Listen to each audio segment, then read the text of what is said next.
Labą vakarą visiems, katrie žiūri, katrie laukia šitos antros dalies ir dėl vėliavos dėl ukrainiečių vėliavos ant Trakų pilies.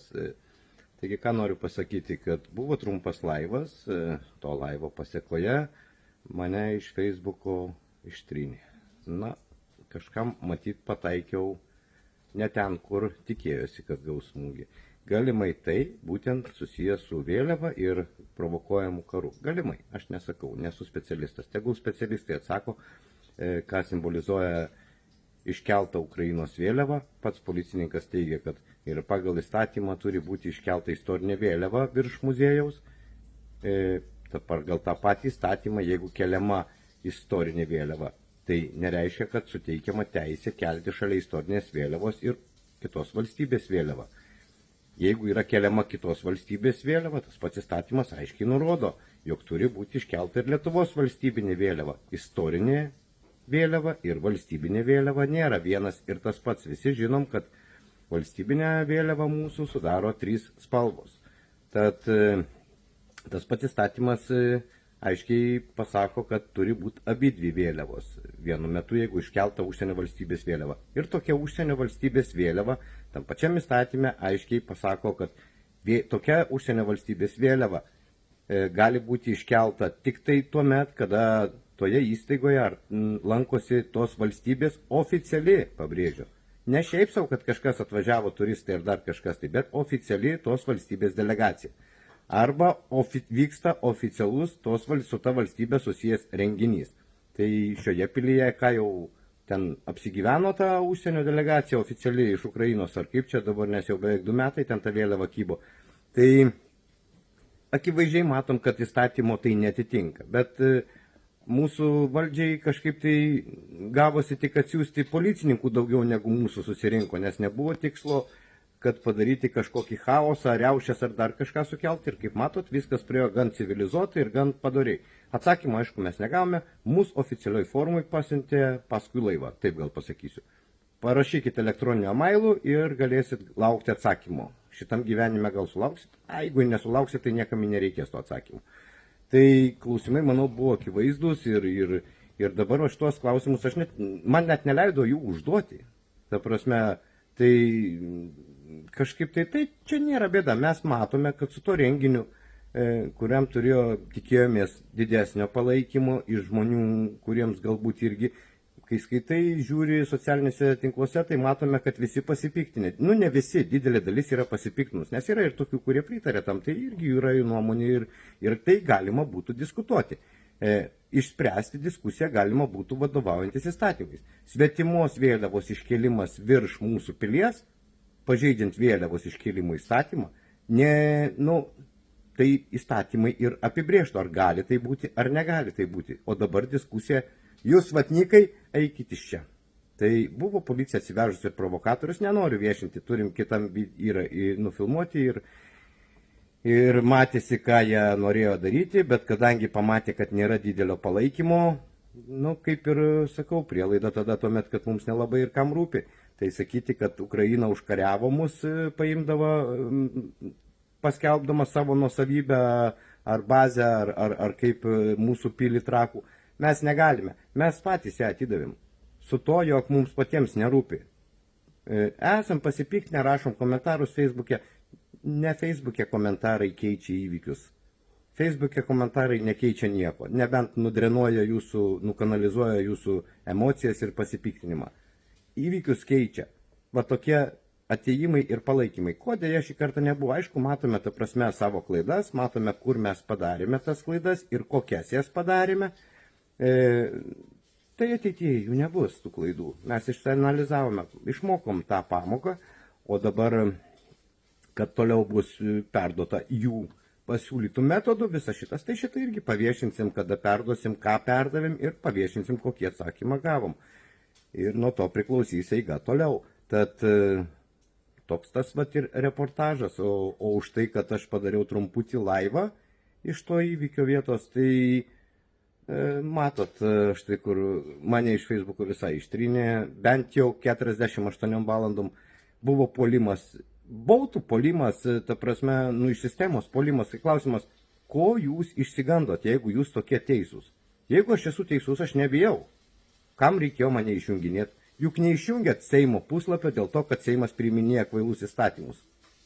Ar kvailiai, ar nekvailiai, galiausiai tai yra, atsiprašau, diskusijų dalykas, diskusijų, kurių beje irgi mūsų valstybėje jau nebevyksta niekur. Vyksta tapinas, jisai turi aiškę nuomonę ir jam užduotas klausimas, užduotis užduota ir kaip turi baigtis ta diskusija. Viskas ten jūsų nuomonė neturi jokios reikšmės. Galite ją net nereikšti. Tai va tokie va diskusijos tokios vyksta. Tad gero žiūrėjimo. Atsiprašau visų dar kartą, kad pavėlavau, nes realiai ganėtinai stipriai apsirgau po to viso renginio. Tad ačiū ir gero žiūrėjimo. Šitą pareiškimą mes šiandien... Ne, matotis, ne. Teikit pareiškimą, duokit pareiškimą. Ne, matot, aš pateiksiu. Galite atvykti į policijos įstaigą. Aš pateiksiu, nes mes tam ir atėjom, kad oficialiai buvo pakabintas ne tik savavališkai aukščiau minėtos direktorės asmeninių sprendimų. Taisyklės, kaip galima kažkokius oficialius dokumentus paduoti piliai, tai manau, ten eiti į vidų, jeigu jūs nesat, užsiregistravę pas direktorį ir jinai neišreiškė noro su jumis susitikti, tai ar tikrai jums verta, galima turbūt... Jas galite palikti. Kaip tik, jeigu stovas, tai gerai. Labą dieną, jeigu galima, jo, jeigu aš tikrai išklausiau jūsų mielą malonę, kad jūs ir lankotės ir prie pilies ateinate ekspozicijų priežiūros ir apsaugos skyriaus vedėjas, Vidmantas Vičiulis. Tai noriu labai gerai, kad atvykote, galite į pilį užeiti kaip lankytojai, nusipirkti bilietą, pasižiūrėti, laikantis tvarkos. Tvarka pasakys kasoje, kokia yra. Noriu pasakyti, kad čia administracijos nėra. Pas direktorė, jeigu norit perduoti peticijas ar prašymus, tikrai reikia... Per jūs galima bus tada? Ne, aš nesu raštinė, aš nepriimu raštų. Yra telefonai, tikrai, žinot, visi turite elektroninės priemonės, viską galime elektroniniu paštu nuskanavus. Daug galimybių. Aš nesu raštinė, aš nepriimu raštą atskirai, taip. Jūs pasiskambint, yra tvarka nustatyta. Pasiskambint, užsiregistruot, susitart kada ir galit priduoti bet kokiu būdu. Žiūrėkit, tai teisingai sakot, jeigu bet kokiu būdu aš galiu dabar tiesiog įteikti ir ką man... Aiškinu, kad nėra. Ne, čia nėra aiškinu. Perduoti direktoriui tai gali, kažkas tai vis tiek turės susitikti ir susitarti dėl laiko, kad galėčiau tą raštą įteikti, nes jis sakė iš viso susitikinėti. Tai gal sutarkim taip, yra bendras elektroninis paštas, visi turit telefonus, ne, aš matau ir čia, ne, galit parašyti elektroniniu paštu, paprašyti, kada ir jums oficialiai bus atsakyta, kada, kur, ar raštinė priims, ar direktorė priims ir viskas. O žiūrėkit, dabar toksai klausimėlis būtų, kadangi vadovaujantis tą pačiu vėliavos kėlimų įstatymu, ar ne, jeigu yra keliama vėliava užsienio valstybės Lietuvoje, tai turėtų būti šalimais keliama ir Lietuvos trispalvė valstybinė vėliava. Čia aš jos nematau iškeltos. Aš gal pakomentuosiu iš karto. Būtų malonu. Dėl tos vėliavos iškelimo pagal vėliavos įstatymą ant Trako pilies privalo būti iškelta istorinė Lietuvos vėliava. Man atrodo, jūs dabar... mes matome, tai tikrai. Kitų valstybių vėliavo kelimo irgi yra vėliavos įstatymas. Jūs palikote mums raštą, kurį mes užregistruosime. Ir į tą raštą jums atsakysime raštu. Tai mes dar norime kreiptis į jūs. Girdite, bus priimtas sprendimas. Tai bet jūsų kolega perskaitė visą mums tvarką, ko nori iš mūsų. Mes turime, kolegija užregistruoja, jums atiduodame tą kopiją arba pasiliekame savo vieną ir jums atsakysime per nustatytą terminą. Tai yra per 10 dienų. Viskas apie šitą dalyką ir daugiau diskusijos būti negali. Dabar nestovėsim ir nediskutuosim dabar žiūrėkit, ne apie teisės aktus, iškelimą arba neiškelimą. Ne apie teisės aktus čia diskusija. Čia diskusija apie tai, kad aš matau... Užeisit ar ne? Mes jums atsakysime raštu. Jūs pateikėte savo klausimus. Mes kviesime tada kitas tarnybos, jeigu jūs net neišklausote, nes yra iš esmės, ką aš matau iškeltą vėliavą kitos valstybės. Mes jums atsakysime. Tai viskas tvarko, aš dabar matau daromą nusižengimą galimai ir aš noriu atkreipti pareigūnų dėmesį. Žinėsim, kad tikrai registruotas tokiu numeriu ir... O galima grėsmė, tai čia gali būti grėsmė ir jūs nekreipsite dėmesį. Tai, sakykit, mes manome, kad yra. Tai jeigu jūs nenorite išklausyti, tai tada leiskit man pasakyti. Ne, tai jūs išklausėte, jūs manęs neišklausėt. Jūs neišklausėt manęs. Grėsmė yra ta, ką aš matau, tai yra iškelta Ukrainos vėliava. Apie tą patį kalbą. Tai jūs nenorit klausyti. Jūs nenorit klausyti. Išklausėm jau. Tai jūs jo išklausėt, manęs Tai neišklausėt. teiksit pareiškimą? Taip. Prie sekančių pareigūnų. Taip, teiksiu pareiškimą, nes aš matau grėsmę, todėl kad iškelta vėliava, jinai simbolizuoja ką? Jinai simbolizuoja tos valstybės. Jūs matot. Tai aš galiu pasakyti ar negaliu? Tai tada būtų malonu, jei bent porą minučių nepertrauktumėt ir nenumuštumėt minties.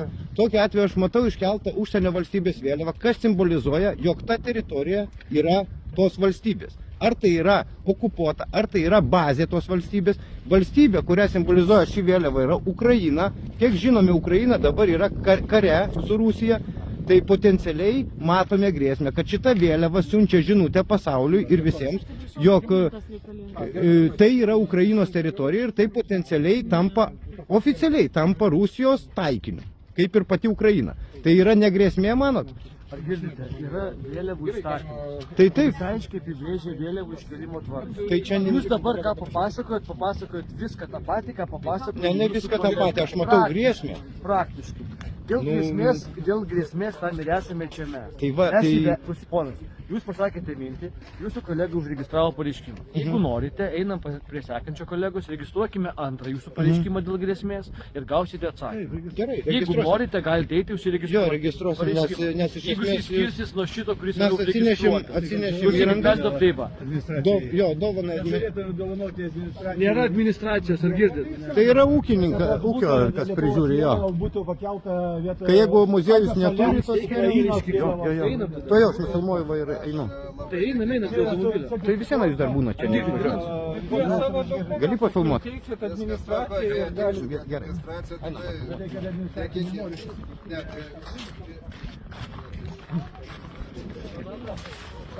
Jie nori tokį patį pareiškimą žodžius pateikti. Jis irgi nori dėl grėsmės. Gal pabaigiam pagal šitą? Teisėjai eilė stojasi. Tai aš eiliai galiu pastovėti ir čia. Nekreipiamas dėmesys į tai, kas sakoma, kad yra grėsmė ir realiai tai čia kaip ir provokacija yra, karo ar kaip čia. Tai labiau, kad čia nuo Baltarusijos, nuo Rusijos. Mes čia sakom, kad mus gali pulti, bet mes patys provokuojam grėsmę su tokiais ir tada išsikviečiam pareigūnus, jie nekreipia tai dėmesio, net neduoda pasisakyti, tai ką atstovauja pareigūnai.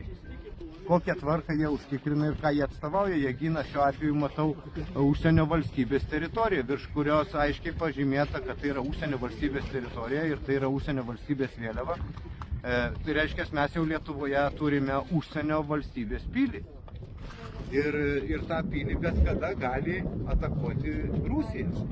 Ir pareigūnai tą gina, oficialiai atsistoja gina ir atsisako muziejaus administracija bendrauti, kol kas tik elektroniniu paštu, tai palaukit, kol nusiųsim, kol atsakys, gal rusai pasiūs raketai tą pilį. Tai gali šiuo momentu. Tai čia mums nekyla grėsmė tikriausiai, gal jau ir šiuo momentu atskrenda, niekas nežino. Pareigūnai net neužtikrina tokio dalyko, kad tai tikrai neatsitiks. Ginti, saugoti, padėti. Nuo ko jie gina ir ką jie gina, klausimas kyla. Ar tai yra adekvatu tokiai valstybei, tokiu atveju? Nežinau, čia yra mano asmeninė nuomonė. Galimai tai nėra nieko, galimai tai, ta prasme, tik tai mano mintys, bet tai aš sakau, ką aš matau. Ir keliu klausimą, kurį matau ir jį noriu gauti atsakymą. Tai tikiuosi iki to laiko, kad mums neiškils grėsmė, kol gausime atsakymą iš pareigūnų. Kaip sakai? Jo, atsivežėm vėliavą, kad galimai bent kol bus išsiaiškinta situacija, kad ar tai muziejaus administracija, ar tai pareigūnai, ar tai išlies gaisrinė, kad su tam tikra įranga, nes čiagi neužmesi jos tokiam aukštyje, tai kad uždengtų tą vėliavą ir neprovokuotų toliau, bet mes sutinkame padovanoti tą vėliavą muziejui, bet nepriima net ir dovanų nieko, reiškia, mes turime gyventi visi grėsmėje, kol policija ir tarnybos nuspręs patikrinti, ar tai yra grėsmė. Gal nuspręs patikrinti tada, kada jau bus raketa paleista į tą pilį. Tai tada ne grėsmę reikės tikrinti, o lavonus rinkti tikriausiai. Tai gal tik tai toksai būtų pastebėjimas. Ačiū Jums.